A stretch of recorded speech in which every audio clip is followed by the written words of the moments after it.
Kids are some of the world's toughest critics. So what does it take to turn them into superfans? Not of a sports team or movie franchise, but of learning. Because let's be honest, most parents have experienced the battle of trying to get a child excited about education.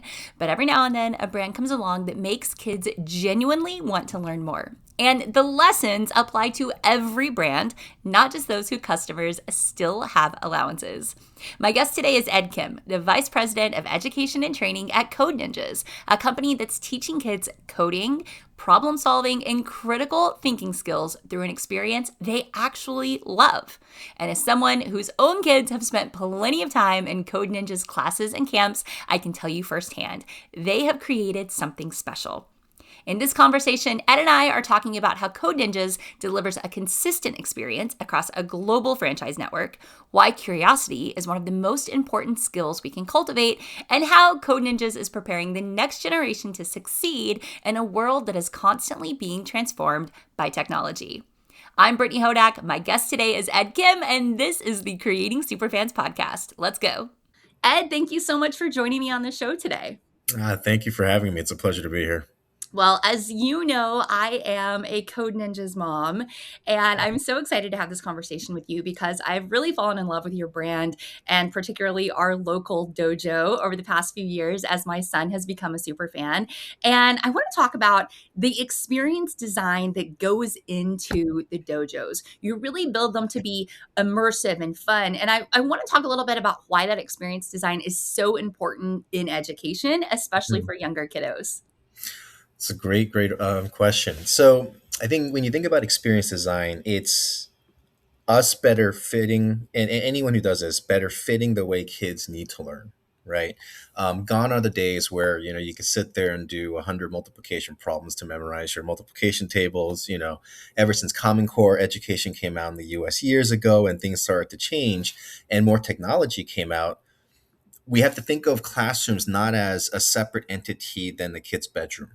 That's the way I think about it, right? So in a kid's bedroom, you have like one of the walls has their bed, and one of the walls has their desk, and one of the walls has their toys, or whatever it might be, of a different organization to the bedroom than you have in the classroom. But mimicking that and making sure that kids feel comfortable learning in an environment that they feel comfortable reaching out and touching and doing things with, that's kind of the core of what drives that experience design for us and for other services too, right? So building kids a comfort level, saying, hey, this is just a bigger bedroom for me, so I can explore, I can just go get that kit, I can go draw on the whiteboard, or I can pop open my computer and do something. That kind of drives how we see it. So I don't know if this is true of all the dojos, but there's a line on the floor at ours that's the no parents beyond this point yes, line. that's And my that's son that takes that all. very seriously. Like there have been times where I've dropped him off and he's forgotten his water bottle or something, and I've run back in and he said, "Stop! You can't come beyond That's a this big part of line." it. Every center has that. Even if they don't have like a big tape on the floor, that they have the door. And there are kids I've seen sometimes they'll run up, and if they see their parents about to come, they'll close the door and say, "You're not allowed back here. This is our space." And so that's the really funny but encouraging. Well, and it's so great Side of it. because, you hear people talk about, the need for a third place and why Starbucks and Yeah, so many other businesses that followed were successful because that's what they were creating. And that's really what you've curated for kids is, yeah, yeah, it mimics their bedroom. And there's some 100%. components of maybe a school environment, but it's not either of those. It's a place that they can go and be and have just for themselves. Yeah, yeah. And sometimes we say this phrase. It's like, hey, it's a safe space for you to nerd out. Like you can kind of bring whatever, like even if we don't have a program for that hobby, you could come talk about it and share it. It is your space. But I think even us calling it the dojo kind of helps the kids detach it from being a place where I'm learning code or learning how to do things like, at school. So that's another part of the experience design. Yes, all of your instructors are senseis. I know my Right, son has right. corrected me when Detaching I've it. said like Mr. before. He said, no, it's sensei. Correct. So One of the really special things about franchises is being able to create the structure and the guidance and the guardrails of what the brand is, but then also allowing every local franchisee to infuse some of the things that make their city or their center special. How do you kind of balance that so that you're making sure that there's that consistency in the brand, but there's also the magic and the personality and the community-led growth that comes from every individual franchisee? It's a great question. I'm going to use food as an example. That's the easiest franchising to think of, right? Like in food, you can't have variability in your consistency, right? It's got to be the same quality. People could get sick. I mean, and then people expect the same exact experience. I think the beauty and the flexibility of an education franchise is your brand is the curriculum you're delivering and the manner in which you're delivering it, whether it's the platform, the tools, the people. But that gives a lot of room for your own application. So, for example, one of the rules I say is, hey, if you're going to use any of our materials, make sure our Code Ninjas branding is there. Right? Don't modify it and change it so it's all kinds of weird, like PowerPoint stars and all that of your own design. Follow our brand, but it doesn't matter to us if a franchisee will take maybe half of that content and use it with the student, because that's where a student centric mindset comes into play.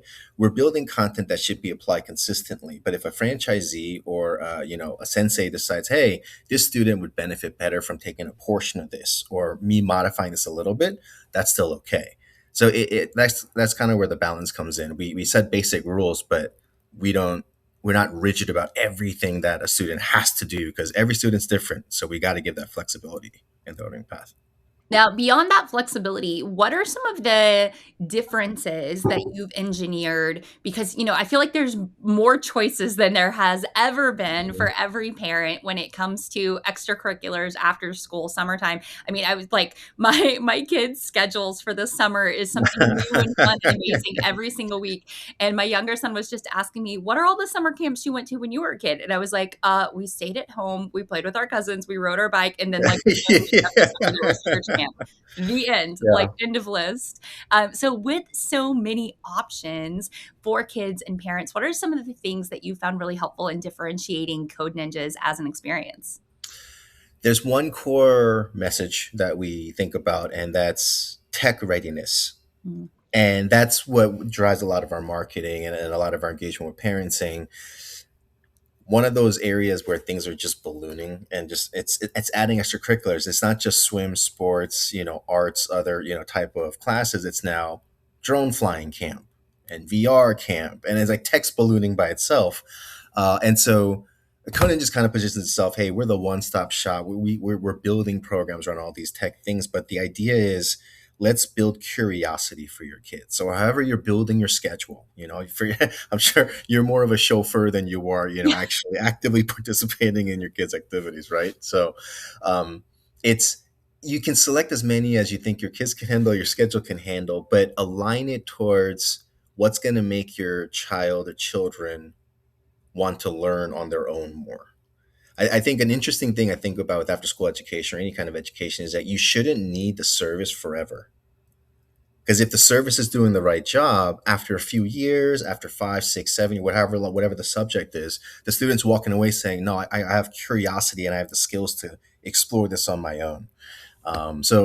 I think I'm starting to go off on a tangent now, but that kind of it's all related in that sense. No, but that's such a great tangent. I love the idea of that. I would love for you to kind of talk about, as a brand, when you have that sort of engineered, we do it for a little while and then the kids move on or they Yeah, graduate. I would love for you to talk about, both from a referral standpoint, of how you have not just, the younger siblings or the younger people in that community, but you've got that sort of word of mouth. And then also the engagement you continue to see. I would imagine some of your franchises have probably been around long enough now to where kids that went through the program hmm are back as senseis, or they're back hmm helping as a part-time hmm job. So I'd love for you to talk about that pipeline a little bit. yeah, that pipeline is interesting. It's interesting that we don't actually have a consistent referral program. That's one of the flexibility left to the franchisee because um, I think we're very relaxed in that sense where, hey, if we're doing our job right, we don't need to force a referral. The parents are going to say, hey, my kid went to this camp, loved it. They're friends. Our kids are friends. Let's go together. So the referral, that word of mouth piece is. I've been in other education businesses before, and especially for Conan, just it's interestingly very organic and very high, right? And sometimes I'll just say it works better than our built-in lead generation tools and all that, right? Just because if one location ran a great camp for 20 kids, a school might find out about it and say, "Hey, do you guys offer that camp at our school?" And so the natural curiosity, that's the one thing we thank COVID for. COVID kind of did a weird hard reset on the resources for computer science and STEM education in schools, budget cuts, things like that, right? A lot of things went out. And so schools, communities, they have this need for more STEM programs, for more computer science education. So, that word of mouth really helps. I'm sorry, I forgot the second part of your question. I it was the pipeline of, you said kids Yeah, sort the of sense is, yeah, the kids coming educate, like, back. they Right, move on, right. and I was curious about that sort of coming back part.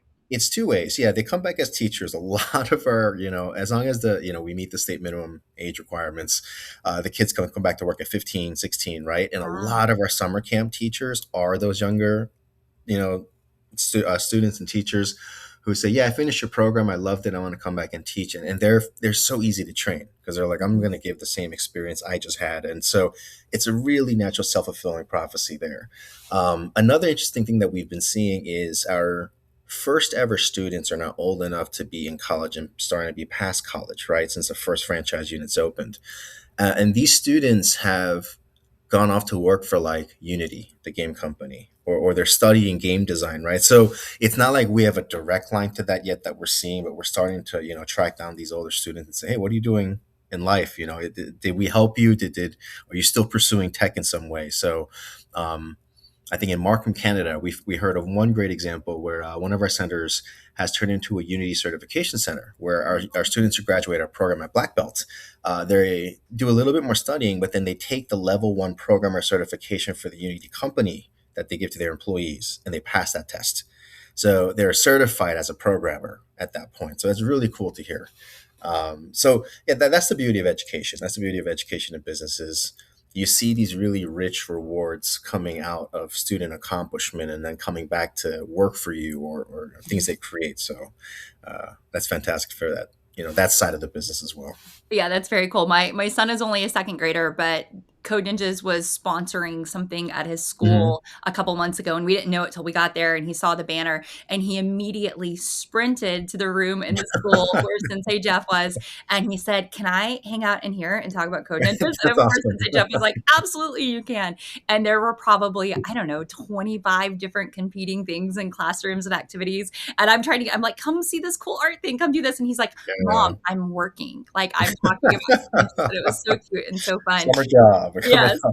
So, one of the things I would love for you to talk about is, I feel like there's a lot of fear and intimidation and uncertainty that parents have when they think about tech and AI with their kids. Just a Hmm. lot of, I don't know what the guardrails are, and this isn't something I grew up in, and I want to make sure I'm preparing my kids, but I don't Yeah. want to overexpose my kids, and I want to give them all the tools. And there's so much. I think fear is probably not too strong a word around it. I'm curious, do you find that kids approach it differently? Do they think differently about AI and technology than many of the adults that you encounter? 100%, I think. And I see this almost live. Like, when I go to centers, local center here in Georgia, in Alpharetta, you'll see in the kids there. I'm going to plug our AI Academy a little bit to just, kind of get some code ninjas in there. But we designed our AI Academy program with this in mind because Gen Z and A are rejecting AI in the most surprising way. I hear college students, because I'm still part of like other K through 12 education stuff from past roles. So I hear older students saying, "I actually feel the not learning part with AI," and like it's so apparent that I notice it. So me as a student, I don't want to use AI. So I think different generations are seeing it in different ways. We as adults are trying to accelerate our understanding of it as more than a tool. And that's like kind of the fear and like, "Oh my gosh, this thing is so fast and scary," because it can be an assistant, it can be an automated worker, all kinds of stuff, right? For kids, though, I think they're putting it at a tool's length. It's like, this is just like for my parents and Google, but this is just something for me to use if I need it. There are some kids who are leaning 100% into it, though, because they're, and I think it's more of a how sci fi is the kid. If this kid is very, very, very sci-fi, AI is like the coming of Star Trek, Star Wars, and every sci-fi future they dreamed of. But for the common, everyday person who's not as much of a sci-fi fan, I think, yeah, that's a fear is a great word for it. I think parents should think of it as, is my child ready to adapt to whatever happens? It's the adaptability. I think for you and me, and like for all the generations, it was, do we have the hard skills to repeat, rinse and repeat to survive in the system? But for the kids, the system changes almost every week, right? So how adaptable how nimble is my kid on their feet? If they get something new, are they going to freak out about it, or are they going to say, oh, let me deal with my emotions real quick and then tackle the logical intellectual part of it, right? So that kind of thinking is what drove our AI Academy content too. We're thinking we don't want to teach our kids like the AI engineers and masters. We don't want them doing this, while the parents are like, what's my kid doing? And they're plugged in for 20 hours, on a computer. It's, oh, my kid knows how to use AI and they use it for drawing, but they don't use it for writing, because they're a great writer, right? They know when and how to use it. And that's the right intent, I think, currently. We'll see where AI goes in the next year. Well, I would say I totally agree with that. And the other thing that I think is really interesting with my two Gen Alpha kids is how high their level of expectation is for AI. And when things go wrong, Mm-hmm. how frustrated they get. Mm-hmm. My youngest son was 4 years old when he fired Alexa. He was like, "You're useless. I don't want you anymore." Like, he was like, "Why don't we have ChatGPT in our Wow. rooms? Yeah, Alexa yeah, is yeah. terrible. She can't do anything." And he wasn't wrong. But watching how quickly my kids make choices in dynamic situations of when they want to use AI, when they use voice search, when they type, like, it's just really interesting to me to see how Gen Alpha kids expect everything to work and Mhm. can very quickly make a determination of what's the fastest, most effective, most efficient Yeah. way to solve this. Because I think you're right. They look at it as a tool and they get frustrated when that tool doesn't work the way they believe it should have been designed to work for them. And the thing that I think is really cool, and I'm curious your thoughts as somebody who's in the education space, my kids don't know a reality where they can't imagine something happening and Mm, feeling like they mm. build it. Like, one of the things that my younger kid loves, it's this brand called Snap Circuits, and it's like Yes. Yeah, engineering. Like, yeah, he loves that, and he'll be like, "Well, I'm going to build this or I'm going to do that," and I just imagine the adults that are going to exist in, 10, 15, 20 years because of the fact that when they were in elementary school, they could ask AI to create any video they wanted to see, to create any drawing, to take anything they do and animate it and bring it to life. And that's what I think is so cool about the skills that my son comes home with every time he does a Code Ninjas camp is yeah, yeah, yeah. really into stop motion photography and animation because he did a stop motion camp last summer, and now it's one of his favorite things, and he creates these like cool little videos. And Yeah, yeah, yeah, yeah. he went to a how to be a That's YouTuber awesome. camp, and now he's got his YouTube channel that he's always trying to plug and talk about. And it's so cool because I feel like you use curiosity as a tool to teach them the skills that I Yeah, can tell as a parent are so transferable beyond just like that thing that they think they're learning. 100%. I mean, that's absolutely right. Traditionally, schooling has been subject based, chemistry, biology. We're even thinking about this internally for us. Our next product line is going to be output based. Like if Oh. a kid wants to create a very specific thing, let's pull in the pieces and tools they'll need to get them there. It's, like, part of my background is studying engineering. So like you have to learn math, sciences, rigid bodies, all kinds of mechanics and all that just to get to that point. But is there a way to get a child to not have to go through all those courses necessarily, but get enough understanding to build the pieces they need? So I think that's the beautiful side of AI, or the beautiful side we could get to, assuming all the good players do everything right with it. Um, that's what AI is going to free us up to do, I think, where there's a lot of unanswered questions from kids to adults, from a kid taking a snap circuit kid saying, how come this can't do this? Oh, it doesn't have the pieces. It doesn't have the circuitry built. It doesn't have something, right? Exploring that is still something humans are still going to use AI to figure out, right? Because AI only knows what humans have trained it. So if we have unanswered questions, until it can fully infer and draw those conclusions, I think that's the beauty that we're going to see in education is teaching kids, hey, what tools? Is it an AI tool? Is it a hand tool? Is it your parents for, brains, whatever, what are you using to get to your desired outcome? And I think that could drastically change schooling, which is both scary and exciting to think about, right? So It is, and I love the output base because, for instance, one of the Code Ninjas camps. It's funny. I feel like I should say at this point. I have no. This is not a sponsored episode. I have no affiliation other than just loving Code Ninjas. And I was so excited So when you. we appreciate your support of it, Yeah, though. I'm just a super fan customer. My son, there was school was canceled for like a Mhm. week because of bad weather, and the roads where we lived were fine after like a day, but it took the rest of the week for the rest of the county to be such that school could be back in session. And so Sensei Jeff threw up a camp for all the kiddos to go to for the couple of days that school was canceled, and my son, of course, like anytime he knows there's a camp, he wants to go. And it was like design and publish your own Roblox game, and he Mm, created a game in that first day that then all of his peers in class and his friends from school who are on Roblox could play. And then the next couple of days, he was adding new things. And he's like, yeah, now yeah, here's yeah. my skin packs, and here's my this, and here's my that. And he was so excited to come home and show us that it was, I don't even know the terminology, like the Roblox store, I guess, like whatever where you can see the games. And his friends were starting to rate it. And he was so excited that he had come up with this game. He had imagined what he wanted to do. He published it, and it was a simple game, but it was really fun, and it was exactly what he wanted it to be.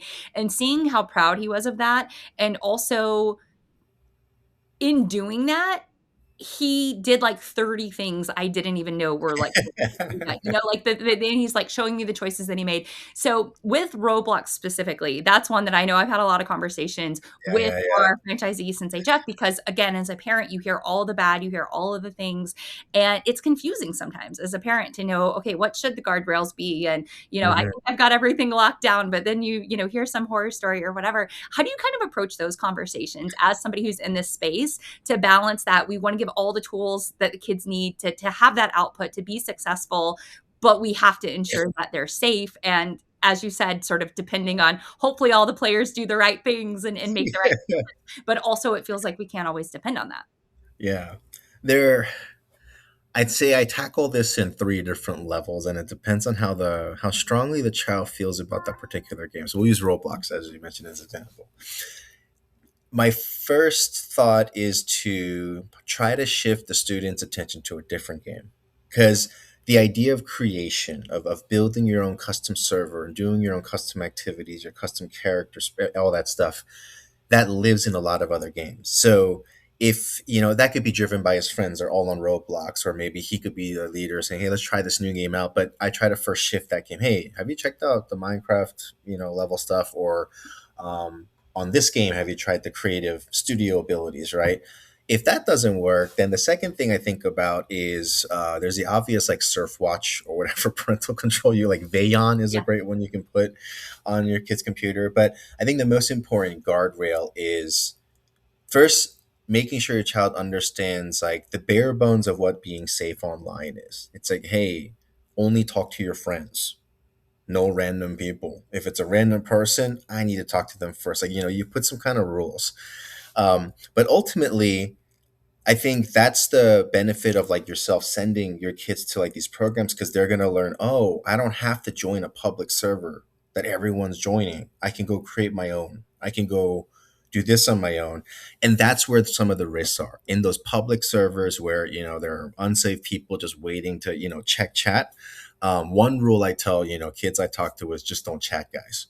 You should be in a voice server with your friends, right? Don't text chat in any game server. Like that's a blanket rule I have in any game, right? Don't let people know you're online, that kind of stuff. So it's a balance of that. Like, what are some home rules? What are some online behavior rules? If you want to put software on, you can without your child knowing. I think that's okay, unless they're gonna freak out once they find out. But I think most importantly, it's give them the opportunity to learn. Hey, you control your world online more than you think, Mhm. and so you can build and do your own custom server. That's a fun thing. Encourage your friends to build their own server out, and build their own custom world out. If they invite people and they become the admins, that's a more powerful expression of what they want to do than just being participants. So I love it. Yeah, I several weeks ago, my son came home and was like, "Look, if I get Roblox Premium, my own server is included every month." Like he was trying to sell us, and I was like, "Okay, wait. So your pitch is that for whatever it is, like 12.99 a Right, month, we can get right, that thing that was 99 cents a month." Like, okay, right. I Yeah, see how the marketing is working here. yeah. So in general, children are obviously so honest. They are never shy about sharing their Yeah. opinions. What are some of the things that you've learned from children or that kids have taught you about customer experience as you've been in this role? uh, this is a joke, but I think our spy capability is severely underserved because kids they can see, observe, notice everything faster, and they say it like it is. There's no filter. They're like organized chaos agents, Yes. like perfect organized chaos agents. But I don't know. I think what on a real note, one of the more surprising things I learned about children is that they've become more and more. Or I think of it this way: as much as the screen gap, the distance to screens has closed more and more and more with generations, so has that distance to whether something works or not, Mm, right? Um, I think we are in interesting times because I think between millennials to Gen Z and then now to Gen A, we have a transition of where people fit the system, and now Gen A and Gen Z are kind of trying to make the system fit them, right? It's no longer like the I'm gonna sound so old here, but I'm not that old. Like the days where you would have to open up the manual, like those little printed manuals, like the Casio at Radio Shack or yeah, something, to try and figure something out, yeah. read through the fine print. And it was us trying to meet the system where things were. But Gen Z, like to your point, your kid, if something doesn't work, they're like, "How come, Alexa, you're fired?" Like it's no longer, "Oh, let me figure out why Alexa's not working." It's, "No, Alexa, you're not working. Get out of my life." Kind of that that feedback loop is so much Mhm. shorter with children, and I think it's refreshing to me. Um, I work that way too. I like direct A to B to C, kind of, let's figure things out. And so when kids give such direct feedback, what they like to engage with and don't like to engage with is very clear. Um, I think a second thing is, I think it's our faults. Okay. I like that How way to start. they how they engage with new things. There seems to be more of a, not a fear, an apprehension with children to say hi to people that their parents are engaging with, or things like that. I don't know. I can't really form this into words as well. It's been something I've been noticing where kids have a different approach nowadays to new things than we did, right? And so I don't know which side of the fence I stand on with that just yet. It's interesting to see.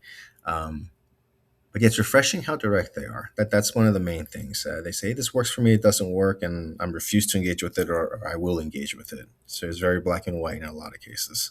So I love that. The other thing that I've noticed just in the past several months with both of my kids is how skeptical AI has made them.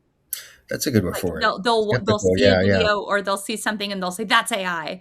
And I'll either say like, "Okay, well, let's investigate or figure out." But even there was like a puppy video that one of my friends sent me the other day that Hmm. I was showing my youngest son, and he was like, "That's definitely AI." And I was like, "No, it's not AI, but like let's talk about some of the things that would have been a giveaway. Like how would we have known for sure if it's AI?" And Right. I feel like again, sort of living in this world where now everything is possible and you can just like speak a command and get whatever output you want seemingly. It's going to be really interesting to see how the demands of those children as they have more economic power in the marketplace change things will be. Yeah, yeah. I think something interesting to track with that too is I read this article the other day with how the real parallel to follow with AI is the rise of the computer from like back in the 70s, 80s, and that AI is going through the same thing digital devices first went through Yeah. then, and there was like this huge uphill battle I had to climb, and then it became just it's an everyday thing. So to your point, I could imagine a future where Gen A has grown up and as adults AI truly is like a little hologram pet that follows them around in midair, just like doing things that they request. It's like I guess Iron Man. They have their own personal Jarvis, running Yeah. around, right? So it is curious to see how that develops. But Yeah. yeah, skeptical is a great word to use for it. The skepticism, or yeah, not hopefully not cynicism, not yet. It's just skepticism. Yeah. Yeah, no, I think not yet with my kids, but obviously they are younger. And one of the sort of AI wearables and Jarvis future, the thing that I find so promising about that, so I have Meta Ray Bans and all of this sort of like ethical concerns aside, the thing that I enjoy most about them, other than the fact that the audio quality is incredible, is that I don't have to have a device in my hands and to Mm, be able to take a picture without having to get a phone out of my pocket. Or when one of the kids asked me, what kind of tree is that, or what's this, or whatever, just to be able to like stay in that conversation in that moment with them, but yeah, have yeah, AI give me the information that I don't have. It really is, to use a very technical term, like the robotification of humans. Like it's very cool. And obviously we're still very early days, but I think that parallel with PCs is exactly spot on, yeah, yeah. because none of us really quite know. I think that we can, look at so many different options of where it might go, and different futures that we can see, and we'll see who wins on the hardware side. But I think it's very exciting for me to think about all of the new possibilities of reimagining what connectivity looks like. Yeah, and I think it's so I am a sci-fi geek, right? I grew up on this kind of stuff. So I mean, I think there is some sci-fi book or creative art or thing that outlines some possible future, right? But I think if I can imagine like the next technology that will really help accelerate that kind of future, it's light projection, holographic Mhm. technology. Yeah. Once I think that comes out, like you do get like even way back when my Minority Report with Tom Cruise showed like that holographic screen that they were using, but it was still a glass screen. That kind of exists today, right? So I Yeah. almost see that next evolution. To your point, we have our, we're robotified in some way. Yeah. Um, Smart contacts. I mean, that's a really exciting yeah, field that's, yeah, you think yeah. about That's really the cool. the Yeah. the implications of everything you can do with those. I think that's going to disrupt like any kind of glasses technology. Yeah, that's going to create new glasses. But I mean, it's cool to see where that goes. So I think, Yeah. as much doom and gloom there is in the news about AI and all that, I mean, there's going to be a negative side to it. There is a huge potential to where it could take, I guess, the way we live our lives in a way. But I think our jobs as educators and parents, though, is I think humans will become more the guardrails rather than written rule and like guidebooks and handbooks, right? We'll become more and more the guardrails for Gen A and I guess Gen B, whatever they're going to call the next one, right? So, yeah, So let's, as a sci-fi fan, yeah, sort of put yourself in the future. okay, What do you hope 20 years from now to be able to look back and say, it's a I'm great so question. proud that a Code Ninja student did this or had this experience? Or when you think about the legacy your company is creating with all of these children who are coming to you to learn, to grow, to prosper, to sound kind of Star Trekky, like what do you hope that the legacy is a couple of decades removed from right now? That's a fantastic question. Wow, that's a lot of great questions. That's a great question. If I had to put it in one way, I hope that a single child comes out of Code Ninjas in 20 years having created and solved for something that they couldn't solve for with us, but Mm. they discovered it with us. That would be my ideal kind of intangible reward. It's like 20 years from now, the tech bro of then. It's like, yeah, part of my experience when I was a kid, I was at this place called Code Ninjas. I was working on this. We couldn't solve this because, this didn't exist. And that sparked my race to build this company or something like that, right? Like igniting even one child to become a superstar innovator of the future, that would be my dream. So I've experienced this once before, and I say it because it's something, I had in one of my previous roles. One of the first students I ever tutored became a surgeon Wow. and a very successful surgeon, right? So me hearing that like 20 years after the fact, I was like, wow. When I caught up with him, he was like, yeah, I remember how hard you were with me as a tutor, making sure I got good grades and all that. That kept me going through med school. And I was like, wow, like that's wonderful to hear. Like that makes everything worth it. So yeah, that's the legacy I hope we have. That's Even one very child, cool. if not more. So Well, I am so confident it will be many, many more than one thank you. child. But speaking of one child, my son has a question Yes, that yes. he wanted to ask you. I'll just read it to you.